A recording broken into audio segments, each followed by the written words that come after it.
Sa kabila ng magdamag na pag-ulan, hindi gaanong binaha ang ilang lugar sa Metro Manila. Patuloy naman ang isinasagawang declogging operations ng MMDA at DPWH para maiwasan ang pagbaha. Yan ang ulat ni Velka Studio. Nagliligpit na ang mga evacuee sa evacuation center sa Verdant Covered Court sa Barangay Pamplona 3, Las Piñas City dahil maaliwalas na ang panahon sa tanghali. Martes ng gabi, mahigit 100 pamilya o lagpas 400 individual ang inilika sa naturang lugar matapos tumaas hanggang bewang ang baha, lalo na sa mga nakatira malapit sa ilog. Ayon sa mga evacuees, nasusuportahan naman sila ng Las Piñas City Government para sa kanilang pangangailangan. Lahat ng gamit namin naka-wash out. Tapos puro burak na. Kaya, Wala nang baha? wala ng tubig. Bali bumaba rin naman kahapon. Lahat naman nun ibigay ko sa amin lahat ng klase ng tulong. Pagkain, relief, tapos maayos na tulugan.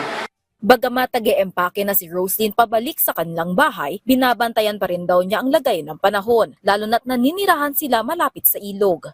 Kung ulan-ulan lang talaga na pwede naman kami doon sa bahay kasi syempre hindi tataas yung tubig. Pero kung magtuloy-tuloy talaga na malakas, naman kami dito, babalik na naman kami. Ayon sa barangay, laging bukas ang evacuation center sakaling kailangan muli ilikas sa mga residente. Samantala, napaulat din na may isang sanggol na namatay sa Las Piñas noong Martes dahil sa baha.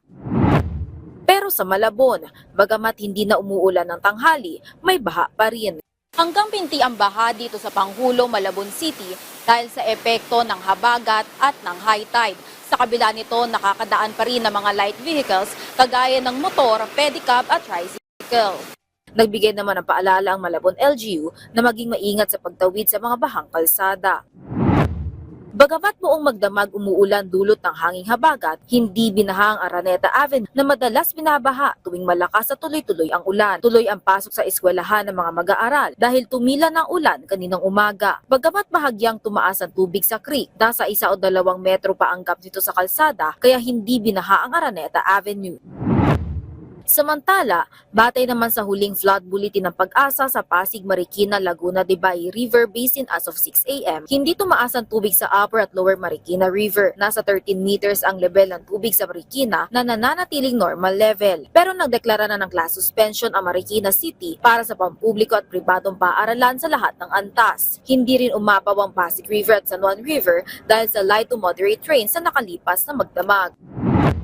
Tuloy-tuloy naman ang declogging operation sa MMDA at DPWH para maiwasan ang pagbaha. Kahapon pa nga, nagsagawa ng declogging operation sa Muntinlupa City. Bagamat tumila na ang ulan, ayon sa Pag-asa, asahan pa rin ang moderate to heavy rain sa Metro Manila at nalalabi pang lalawigan sa Luzon sa mga susunod na oras. Vel Custodio para sa Pambansang TV sa Bagong Pilipinas.